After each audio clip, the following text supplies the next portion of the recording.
Mangwanani malelepo fukenjani class vanave Africa. Welcome to Africa. Good morning. This is your trusted source for the biggest headlines shaping our continent and beyond.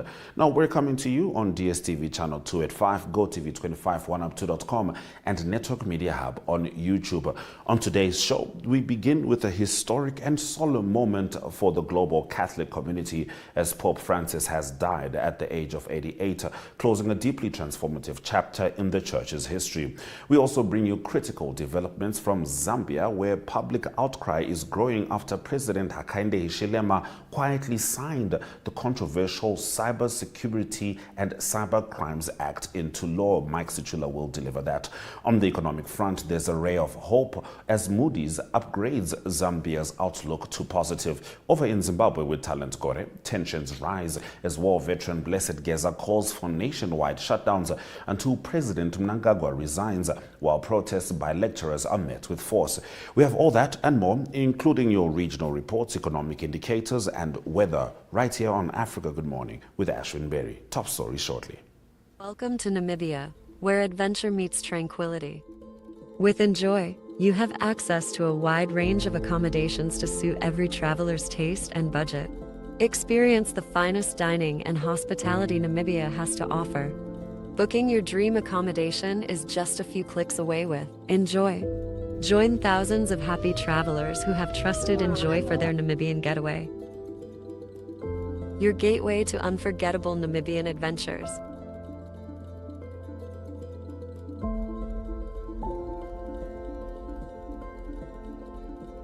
Visit us today at enjoy.my.na.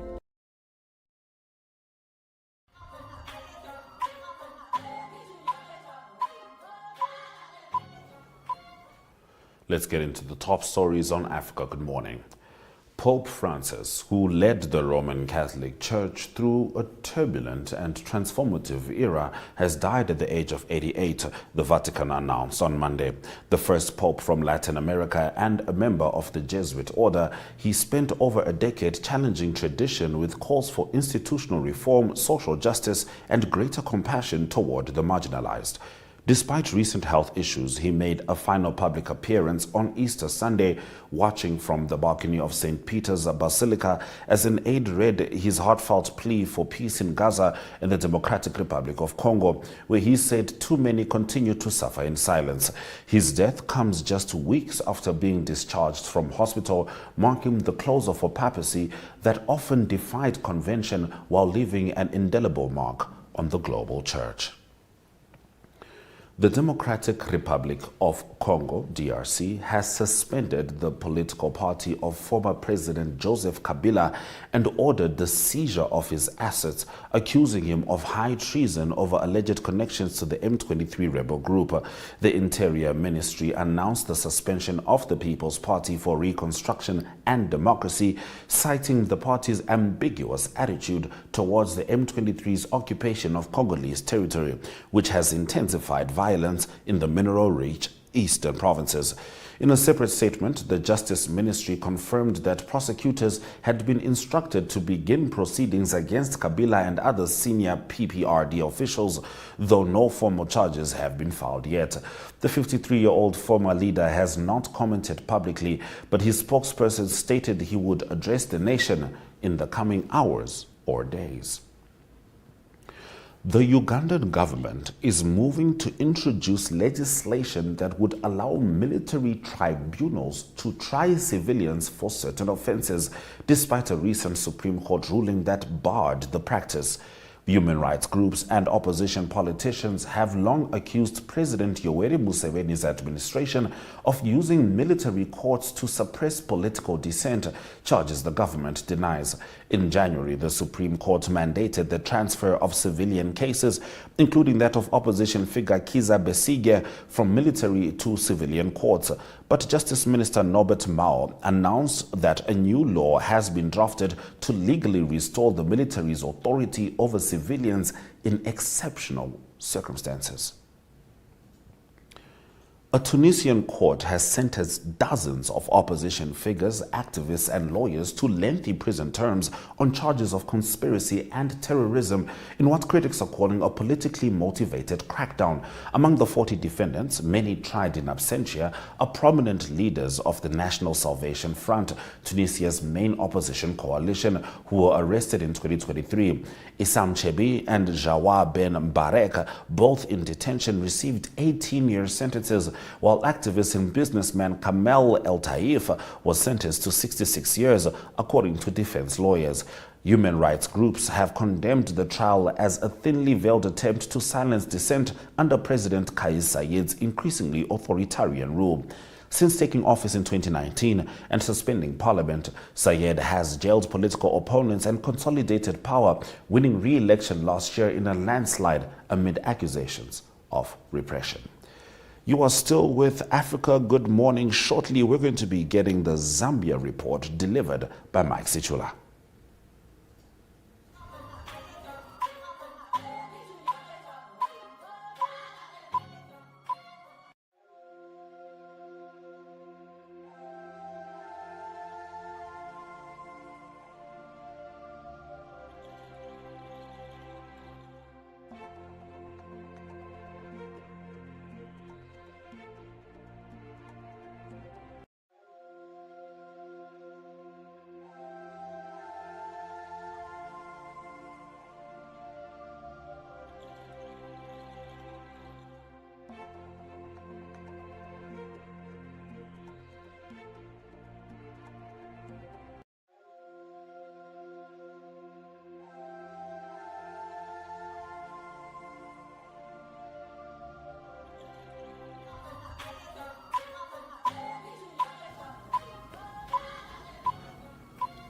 It's now time for us to talk to Mike Sichula in Zambia as he delivers the Zambia report. Mike Odibanji. Africa, good morning, dear viewers. Africa, good morning indeed. Now, Mike, Zambians have been left disappointed after it emerged that President Hakainde Hichilema had signed into law a cybersecurity bill. Something that Zambians did not expect President Hakainde Hichilema to sign, because prior to the 2021 elections in 2021 in August, President Hakainde Hichilema told Zambians that the bill that became law that his predecessor, Mr. Edgar Lungu, had signed, once he came into office, he was going to repeal it because that law was meant to suppress the presence on social media platforms. So that was a promise that President Hakainde Hichilema made. And because of that, his signing of the law under his administration 4 years after attaining office has disappointed Zambians.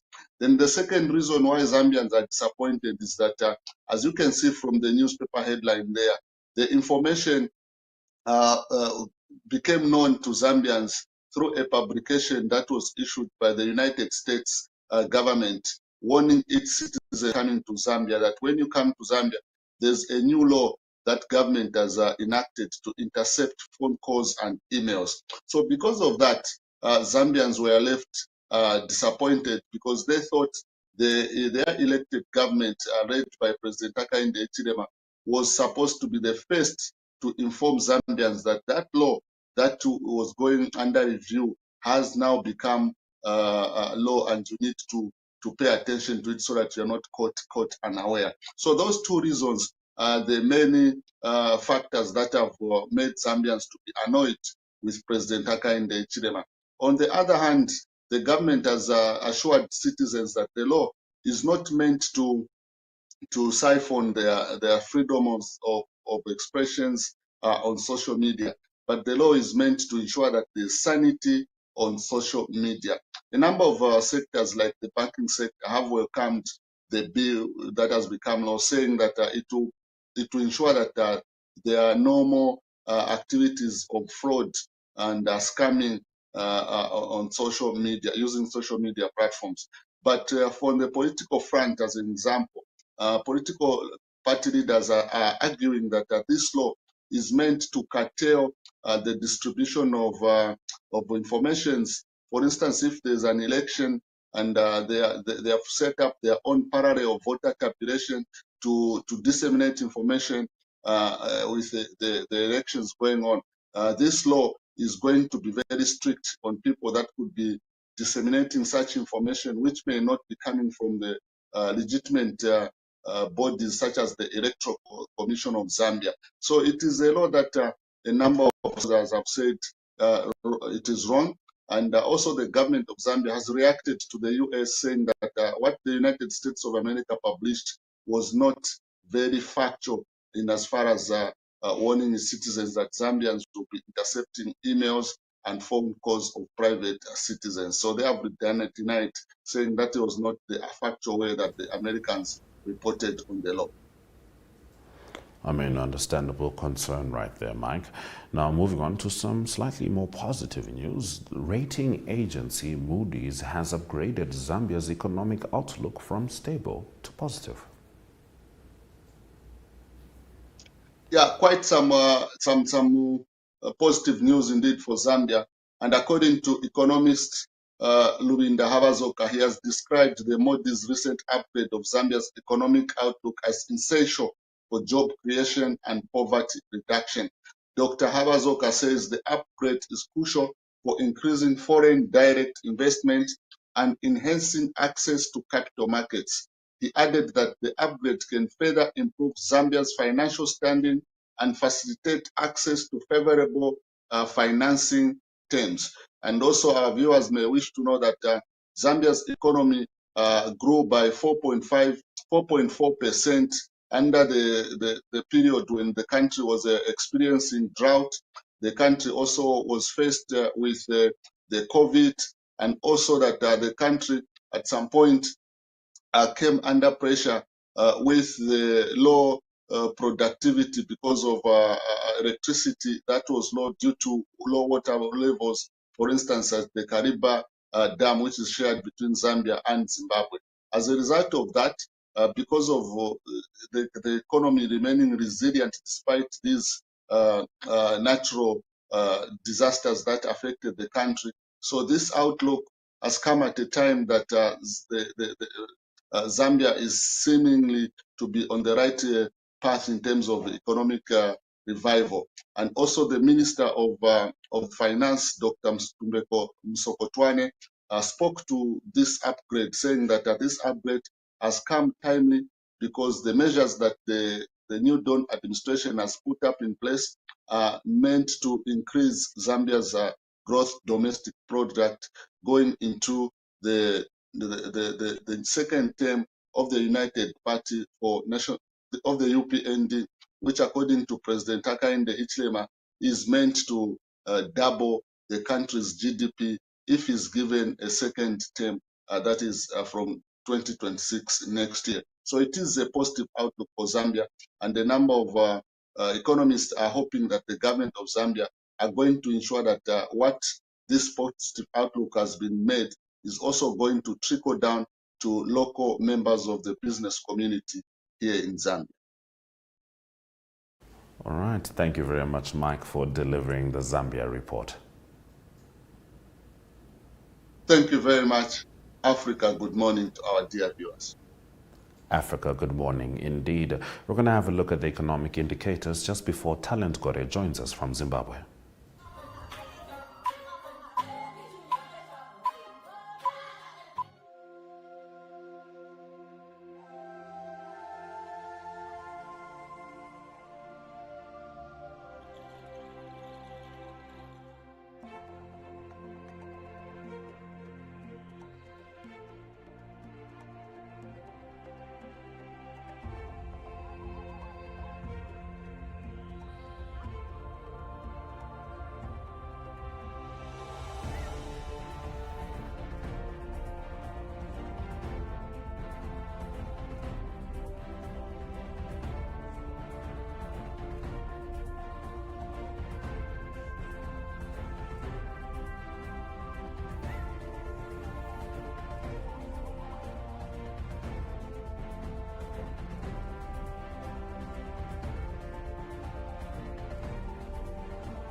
It's time to get into the Zimbabwe report with Talent Gore Talent Homkase.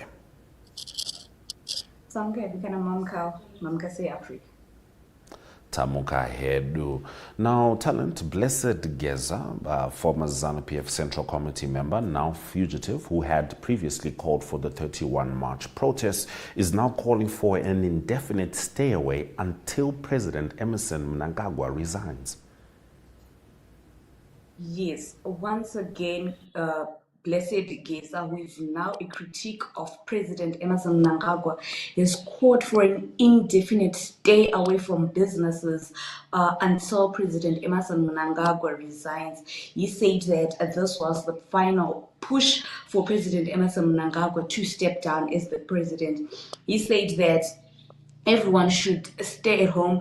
Initially, he had called for a stay away on the 22nd, which is today, and the 23rd of April. But he then said that what Zimbabwe needs is an indefinite stay away from businesses, from day-to-day operations, up until President Emmerson Mnangagwa has stepped down. Comrade Geza urged Zimbabweans to stay home and not return to work until President Emmerson Mnangagwa steps down. He said businesses should offer food to citizens for free, promising that a new government would compensate them. Geza alleged that the president is no longer fit to govern due to what he claimed as vascular dementia, and accused unelected individuals of making critical national decisions at private meetings held at President Emmerson Mnangagwa's farm. He also claimed that an impeachment process was being delayed by parliament leadership under pressure from the executive, while MPs were being bribed with state funds to protect President Emmerson Mnangagwa. So right now, as of now, I haven't stepped outside. I don't know if businesses have opened or they have not, but we're going to be monitoring the situation to see if the citizens have actually taken heed of Geza's call. We're going to be monitoring shops, businesses, to see if people are going about their day-to-day businesses, or if people have actually decided to listen to what Blessed Geza is saying. All right, Talent, and we're going to stay with the same story because we have to get into the government response, where the government said Blessed Geza's days are numbered. Yes, Information Publicity and Broadcasting Services Minister, also the spokesperson of the government, has said that war veteran Blessed Geza's days were numbered after he called for a national shutdown to force President Emmerson Mnangagwa to step down. The government faces a fresh headache after Geza posted a video urging Zimbabweans to stay at home to pile pressure on President Mnangagwa to resign. But the government, through Jenfan Muswere, pleaded with Zimbabweans to ignore Geza's call for the national shutdown. Jenfan Muswere also threatened Geza and others, so-called cyber terrorists, saying that their days were numbered. He also said that Geza is a comedian, madman, and content creator, and he urged people to go to work and work for their families and not be misled in any way by Geza. We also find out that the police yesterday issued a statement that they were going to be protecting the citizens. They said that citizens are free to go on about their business, and the police has released quite a number of policemen onto the streets to ensure that no one is causing chaos and havoc in the streets. The police, in a statement, said that everyone was free to go on about their business, and they're going to make sure that every citizen is protected. They will be at business centers, they will be in the CBD, to ensure that there's no one who's causing havoc, and to ensure that there are no protests which are going to take place. So as of now, I'm not really sure if citizens have actually gone about their business. But as the day progresses, I'll be seeing the situation so that next time I give you a comprehensive report as to what has been happening in regards to what Geza has said in regards to the national shutdown. All right, Talent, we certainly will be keeping an eye on that. I'd like you to just combine your last two stories. Of course, they are starkly different. 13 injured as trains collide in Rwanda, and do give us an update on police crushing university lecturers' protests. Yes, 13 people were injured when goods train was involved in a head-on collision with a passenger train with 47 passengers and 31 staff members on board. However, the National Railways of Zimbabwe has denied the trains belong to the government rail transporter. The National Railways of Zimbabwe say that we have been audited with inquiries concerning the collision of two trains in Uganda today. We informed the nation that NRZ does not operate on the line as it is privately operated, therefore have no mandate to speak on behalf of the organizations involved. However, the NRZ said that they join the nation to wish those who were injured a speedy recovery. But the National Railways of Zimbabwe, they said that they could not speak on the accident because the accident happened on privately owned railway lines. And police last week arrested, or rather they arrested lecturers who were demonstrating at the University of Zimbabwe. The small group of lecturers had gathered at their workplace demanding a salary review from university authorities.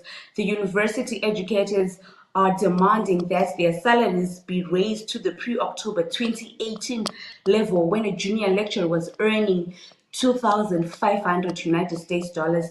The arrest came even after the lecturers had sought police and university authorities permission to go on strike. Apparently, they were allowed to go ahead with their strike, but they were then arrested. And right now, some of them, they are still in police custody. They have not yet been released, and they are seeking bail. So we're going to be monitoring the situation, and also if the courts will actually grant the lecturers who were arrested their bail. Apparently, they were arrested after they sought permission from the police and also from the university authorities. All right, Talent, thank you very much for delivering the Zimbabwe report. You're welcome, and thank you very much for having me. It's always good to have you on Africa Good Morning, and it's always good to have you, our audience. Thank you very much for joining us on DStv 285, GOtv 25, oneup2.com, and Network Media Hub on YouTube. We'll certainly be back tomorrow, zoning in on Botswana. From me, Ashwin Berry, and the Africa Good Morning team, Sweda Jaganaka.